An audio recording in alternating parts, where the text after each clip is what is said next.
2주차 3차시 강의를 시작하겠습니다. 자, 이제 세상과 사고를 파트 1, 파트 2에서 살펴봤기 때문에 이제 사고, 생각의 중요성을 이 시간에는 살펴보겠습니다. 우리가 잘 아는 파스칼이나 데카르트가 생각의 중요성을 강조하며 생각한다고 했을 때, 잘 보세요. 생각이 중요하다고 했을 때 무엇을 생각하는지 그 무엇을 밝히지 않았다. 알았어요? 그냥 중요하다 하니까 도대체 우리는 무엇을 생각하는가? 생각의 중요성은 충분히 강조했는데 도대체 우리가 무엇을 생각하는지 그 목적어 자체에는 특별한 언급이 없었다. 제가 알기로는 그렇습니다. 그래서 없으면 어떻게 해야 됩니까? 찾아내야 됩니다. 누가? 없는 걸 알아는 제가 찾아내야 되죠. 그래서 제가 찾아낸 게 뭔가 봅시다. 사고의 역할 1. 첫째, 어떤 것이 아직 이름이 정해져 있지 않다면 이름을 붙여 그것을 개체화한다.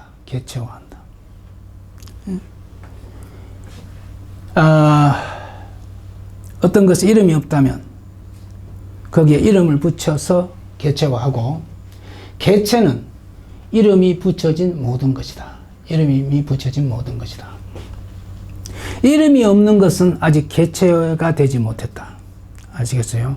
그래서 이것이 김순수의 꽃에도 나타나고 기타 등등 온갖 곳에서 이런 생각들이 배어 있었습니다. 그래서 시간 관계상 그런 건 자세히 설명하지 않겠습니다. 자, 해와 달처럼 오감으로 관찰이 가능한 것도 있다. 그러나 드래곤처럼 직접 관찰할 수 없지만 상상 속에서만 존재하는 것들도 있다.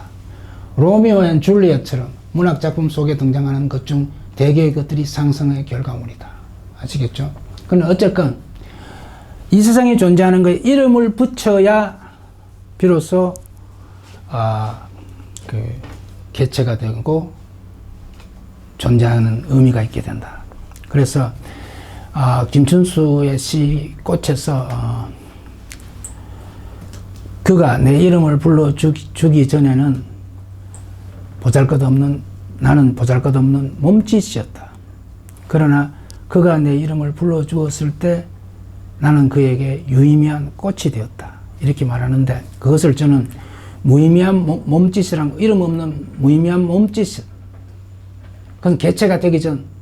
그러나 꽃도 진달래꽃, 무궁화꽃, 온갖 꽃이 있을 수 있죠. 그 꽃에 이름을 붙여주는 순간 그것이 개체화했다. 개체화해서 우리 인식 속에 진달래꽃, 호박꽃 이런 게 생각난다 이 말이에요. 그래서 그것도 이제 그렇게 보면 되는 거죠. 자, 두 번째 사고의 역할. 이미 이름이 있는, 그래서 개체가 된 것에는 다음에 두 가지를 더 생각할 수 있다. 우선 개체의 속성, 프로퍼티를 생각한다. 그 개체의 용도든 형태든 색깔이든 질감이든 개체를 구성하고 있는 성분이든 간에 그 개체가 지닌 속성을 하나하나 생각하는 것이다. 아시겠죠?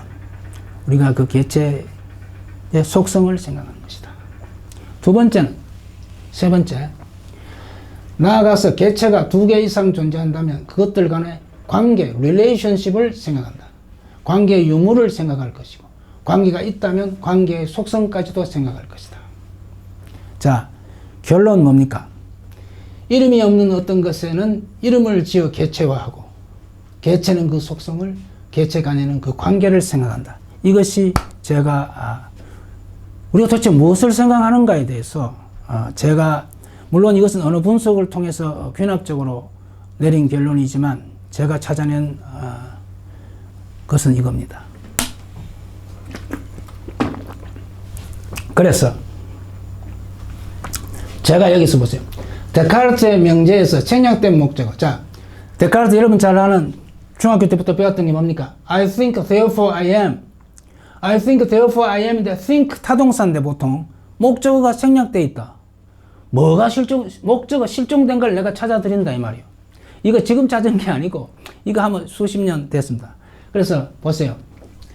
뭘 생각하는가 봅시다. I think of its name. name도 개체의 속성의 한 종류입니다. 특별히 중요하기 때문에 뽑아냈기 때문인데, 그래서 이제 이건 있어도 되고 없어도 되고, name도 속성으로 본다면 없어도 되고, 따로 뽑아내도 되고, 그래서 그 개체의 이름과 속성을 생각한다. 그 개체. 그리고 그것의 관계, 다른 개체와의 관계를 생각한다. 그래서 내가 존재한다. 다시 우리말로 하면 나는 생각한다. 그러므로 내가 존재한다. 뭘 생각해? 개체의 이름과 속성을, 그리고 개체 간의 관계를 생각한다. 그래서 이것을 제가 매일신문에 생각하다의 참 의미라는 칼럼을 쓴 적이 있고, 한 7, 8년 전에. 그리고 경북대 인문대 70주년 책을 냈는데, 거기서도 생각하다를 생각하며 라는 글을 내가 이거와 관련해서 쓴 적이 있습니다. 그래서 자, 이제 사고의 역할 마무리 짓겠습니다. 학자들이 새로운 것을 발견해서 이름을 붙이는 것은 개체가 아니었던 어떤 것을 개체화하는 작업이었다. 그래서 찾아내는 게 중요한 거라. 천문학자가 새로운 혜성을 발견해서 K153이라고 이름을 붙였다고 치자. 그것은 이름을 붙이기 전에도 존재했지만 우리들의 인식 밖에 있는 무의미한 존재였다. 이 혜성이 얼마나 많이 떠들고 있어요. 누가 찾아서 이름을 붙이고 사진을 찍어서 우리에게 보여주지 않으면 우리는 모르는 거예요. 자, 그것에 K153이라는 이름을 부여하는 순간 개체가 되어 우리 인식 속에 유의미한 존재가 된 것이다. 이제 개체화된 K153의 속성을 생각할 것이고, 나아가서 K153과 또 다른 개체들, 즉 지구와 해와 달과 어떤 관계가 있느냐. 저기서 오늘 발견한 저 K153 혜성이 우리 지구에는 어떤 영향을 줄까? 그것도 생각해야 되고, 저 혜성의 속성은 뭐냐? 그것도 생각하게 될 것이다. 이 말입니다. 그래서 이런 것들이 이제 소위 이제 우리 생각이 이거니까, 사고의 역할이 이거니까, 이제 앞으로 나아가면은 공부한다, 연구한다, 과학한다. 그것이 바로 이것이다. 생각하는 역할이 이거니까 그 범위를 벗어날 수가 없잖아요. 그런 이야기를 제가 앞으로 계속할 겁니다. 자, 이제 사고는 뭐냐 하면 프로세스다. 사고는 고정된 게 아니다. 사고도 시간 따라 끊임없이 흐르는 것이다. 그래서 그 이야기를 좀 하고자 합니다.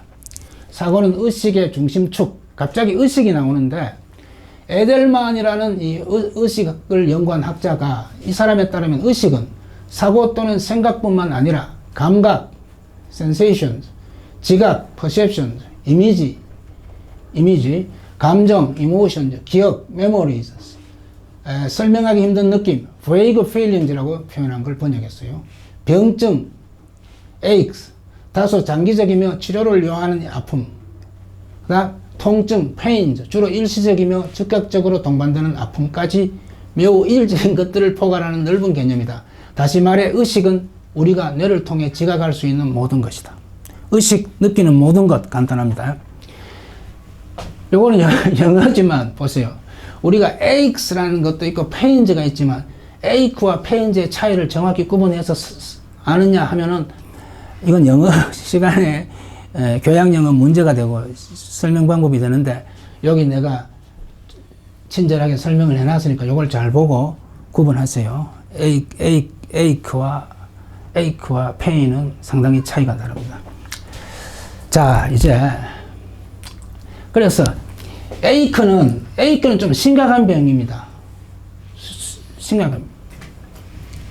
그래서 toothache, tooth pain이라 안 하고 toothache라고 해요. toothache, 치통. toothache 한번 아파 보면은 이거 심각하다. 잠도 못 자요.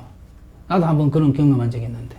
그래서 이 ache는 심각한 병입니다. 이건 가벼운 거예요. 상대적으로. 자, 그런 겁니다. 자, 이렇게 의식은 넓은 개념이지만 그 중에서도 사고 또는 생각은 의식 중에서 가장 중요한 부분이며, 위에 열거된 나머지 이질적인 것들도 궁극적으로는 사고와 연결된다. 자, 의식이 온갖 것이 있지만 사고가 모든 것들의 허브, 중심축이다. 이것은 열거는 에델만이 했는데 거기서 사고가 중심축이다 하는 것은 제가 관찰해낸 겁니다. 자, 궁극적으로는 사고와 연결된다. 기억은 메모리잖아. 기억은 곧장 그것이 유발하는 생각과 연결되고. 가령 기억이란 게 뭐야? 갑자기 옛날 사람이 생각나잖아. 누구? 그러면 갑자기 그 생각나는 거는 기억인데, 생각나면은 뭐, 그 사람 아직도 잘 살고 있을까? 잘 지내겠지? 뭐 이런 생각은 뭡니까? 사고라는 거야. 기억은 사고를 유발하고, 통증도 사고를 유발하는 트리거 역할을 한다. 이렇게 보면 돼요. 그래서, 통증도, 이거 왜 이렇지? 좀 전에 먹은 것이 잘못된 건가 같은 생각을 촉발하는 것이다. 이런 점에서 잘 보세요. 사고는 의식의 핵, 코어이며 이일적 요소들을 통합하는 중심축이다. 허브다. 아시겠죠? 이것을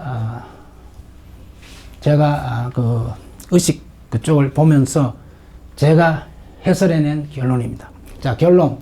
뇌를 통해 우리가 지각하는 모든 것이 의식이고 의식의 일부가 사고이며 사고는 의식의 핵이고 이질적 요소들을 연결해주는 중심축이다. 자, 여기까지는 아직 하고자 하는 이야기의 서론입니다. 그 다음은 뭡니까?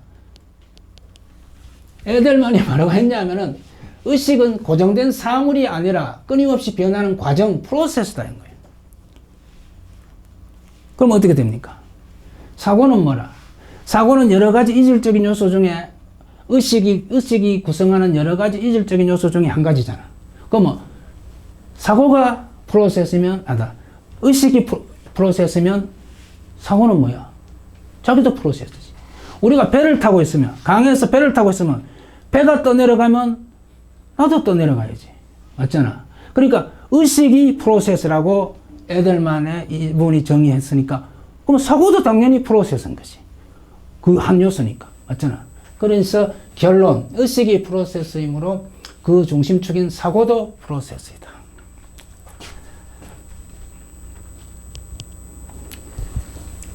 자, 이것은 의식과 사고의 흐름의 모식도인데 에델만이 이런 예를 들었어요.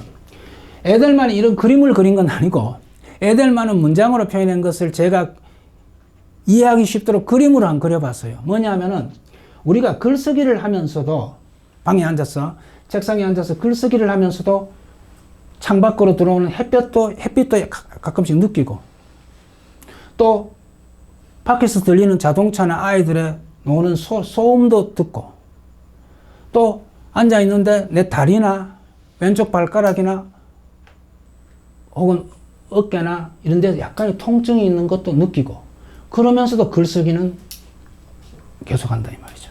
그렇죠. 의식이 뭐랍니다. 의식이 나는 이것을 뭐라고 말하느냐면은 shift of consciousness. 의식의 이동. 즉, 햇빛 잠깐 갔다가 다시 돌아오는 거예요. 소음, 돌아오는 거예요. 통증, 글쓰기. 그래서 이것이 의식이, 잘 보세요. 이때 어떤 심리학자나 의사들은 의식이 divided consciousness라고 만약에 한다면 그건 잘못됐다고 봅니다. 왜? 의식이 갈라지면은 그게 정신분열이 되는 거예요. 그래서 그런 게 아니고, 의식은 잠시 쉬프트, 잠시 놀러 갔다가 다시 돌아오는 거. 놀러 갔다 돌아오는 거.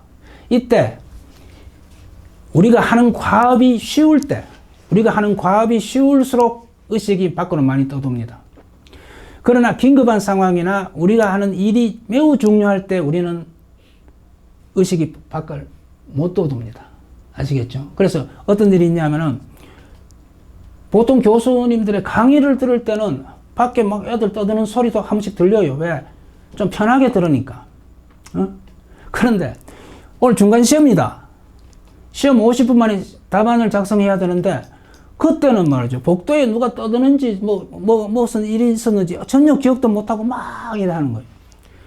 난이도와 중요도에 따라서 의식이 방황을 하느냐 못하느냐 그 차이가 있다.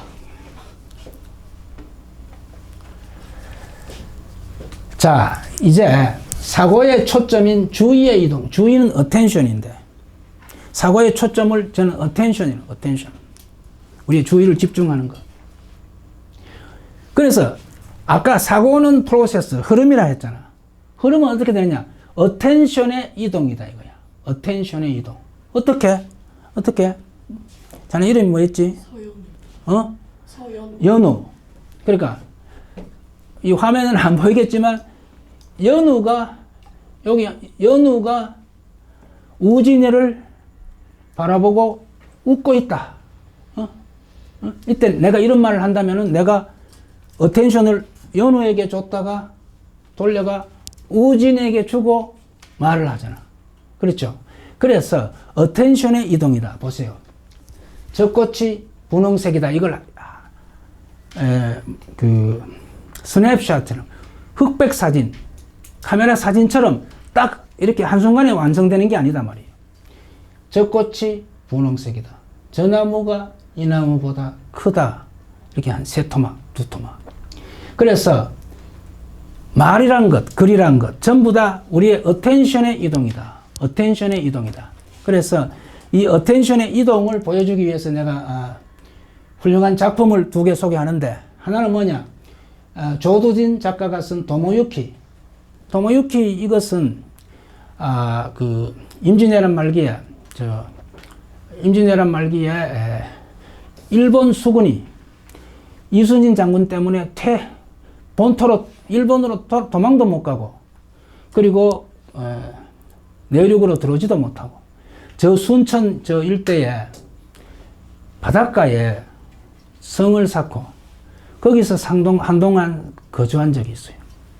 그 기간은 뭐 1년인지 뭐 그건 모르겠고 정유재란 아마 그쯤인데 그때 도모유키는 일본의 하급 장교고 거기에 도모유키들이 성을 쌓고 뭐 음식을 마련하고 하기 위해서 어떻게 합니까?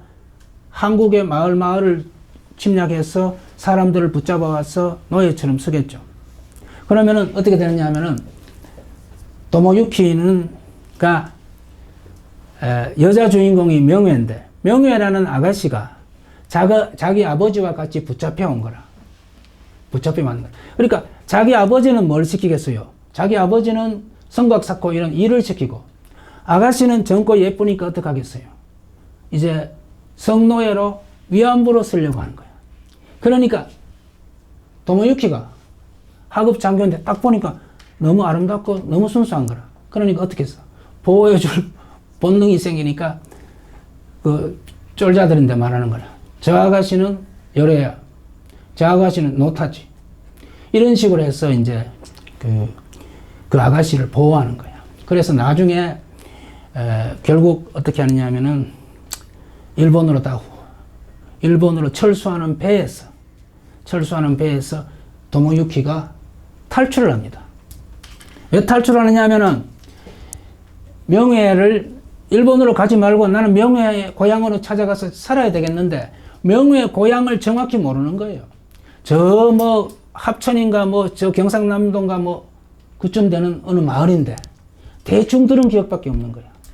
그러니까 그 겨울에 뛰어내려 가지고 명회의 집을 찾아가는 마지막 장면입니다. 이것이. 그래서 보세요. 도모유키는 숨을 몰아쉬었다. 명예의 집이 눈앞에 있었다. 일어서고 싶었지만 일어설 수 없었다. 도모유키는 두 팔과 무릎으로 기었다. 여기서 어텐션의 이동을 생각하면서 여러분들이 이런 걸 한번 읽어보시라. 그 다음 솔제니친의 이반 데니소비치 수용소의 하루. 여기서도 주인공 이반이 생각하는 겁니다. 죄수들은 생각조차 자유롭지 못하고 그 생각이라는 것이 언제나 제자리에서 뱅뱅 돌게 마련이다. 누군가 매트 속에 감춰둔 빵 조각을 뒤지지는 않을까? 저녁에 의무실에 가서 작업 면제를 받을 방법이 없을까? 중령을 기어이 영창에 집어넣을까? 이건 뭐냐 하면은 이반이 수용소로 걸어가면서 수용소로 노동자들이 쭉 열지어서 일터로 가면서 그 속에서 혼자 고달픈 그 일상에서 벗어나고 싶으니까 자기 혼자 생각을 하는 거예요. 이것저것. 의식이 왔다 갔다 하면서. 그래서 뭐, 중령은 그 노동자 중에 잡혀온 사람 중에 한 명이 전직 중령인 거야. 그러니까 그 사람을 중령이라 부르고. 그래서 뭐 여기 보면은 다른 온갖 사람이 등장하는데, 이것도 제가 봤을 때는 어느냐면은 의식의 흐름을 쫓으면서 그 내면의 세계를 잘 묘사한 작품의 한 부분이다 해서 제가 인용하는 겁니다. 이것도 천천히 읽어보시기 바랍니다. 자, 이제 사고, 생각한다 할 때 전략, 어떤 작전, 어떤 전략을 쓰는가? 사고는 누가 하는가? 전전두엽 피질들이다. 전전두엽 피질은 조금 이따 보여드릴게요. 따라서 전전두엽 피질들의 역할을 살펴보면 우리가 사고할 때 쓰는 전략을 알 수 있다. 사고가 표현되면 언어다. 그래서 생각의 전략은 곧 말하기의 전략이다. 생각하고 말하는 근원인 전두엽 피질들의 역할이 그대로 생각, 말하기 및 글쓰기의 전략이 되는 것이다. 자, 요것은 아직도 말하기, 글쓰기는 우리가 관계없지만 미리 당겨서 잠깐 언급했고, 이 7가지를 살펴보는데 이것은 골드버그, 에델만, 발전, 게이지를 중심으로 사고의 7가지 전략을 살펴본다 했는데 이런 서적에서 나오는 사고의 7가지 역할의 제목, 그 키워드만 따옵니다, 제가. 키워드는 따왔고 그 키워드 내용을 채워 넣는 것은 10수 페이지 되는데 그것은 제가 합니다. 그래서 자세한 내용은 김노주 사고와 언어 그리고 과학과 창의성 104쪽에서 115쪽 약 12페이지네. 쪽 참조. 구독자를 위해 김노주 교수 네이버 블로그에 올려두었음. 알았죠? 이걸 참조하시면 됩니다. 그래서 전전두엽 내 피질들은 이게 뇌인데 이 앞쪽 이 4번 이거를 우리가 전두엽이라고 하죠. 앞쪽에 있다. 전두엽. 그죠? 전두엽 중에서도 운동 피질, 운동, 전운동, 보조운동 피질 이 세 개를 뺀 나머지 대부분을 전두엽 피질들. 전두엽 중에서도 앞쪽에 있다. 프리프론털 콜텍스. 프리프론털. 전두엽 앞에 있다. 전두엽 피질들인데 생각을 관장하는 CEO, 생각의 CEO, 생각의 오케스트라의 단장, 지휘자, 생각을 총괄하는 그 중심 헤드쿼터가 뭐냐? 우리 머리에 있는 전두엽 피질들이다. 자, 보세요. 요 하단 쪽은 여기서는 이제 요건 아닌데 요거는 뭐냐면은 냄새와 맛을 관장하는 지역입니다. 냄새와 맛. 그러니까 어떤 우리 보통 좀 켜봐라. 좀 켜봐.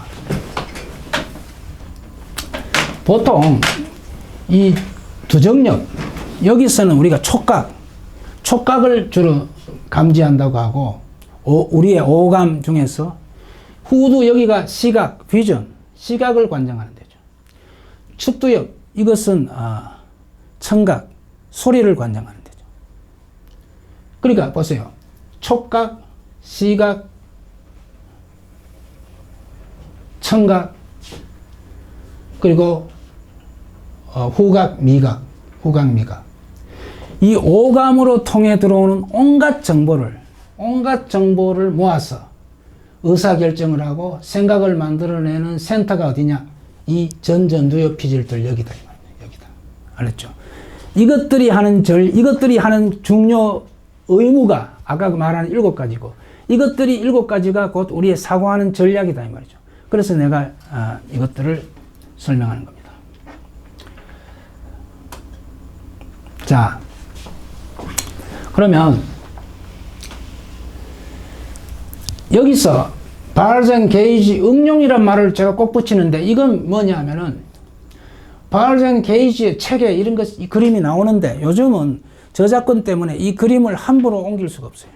그대로 저자 허락 없이 옮길 수가 없어요. 그래서 어떻게? 이것은 비슷하게 생겼는데 사실은 컴퓨터 그래픽으로 다시 그린 겁니다. 그래서 이거에 바탕을 두고 다시 그렸기 때문에 제가 여기에 응용이라는 말을 붙였어요. 아시겠죠? 제 책에 있는 모든 그림은 실제 컴퓨터 그래픽으로 그려진, 재현된 거다. 자, 이게 마지막입니다. 사고의 전략은 뭐냐?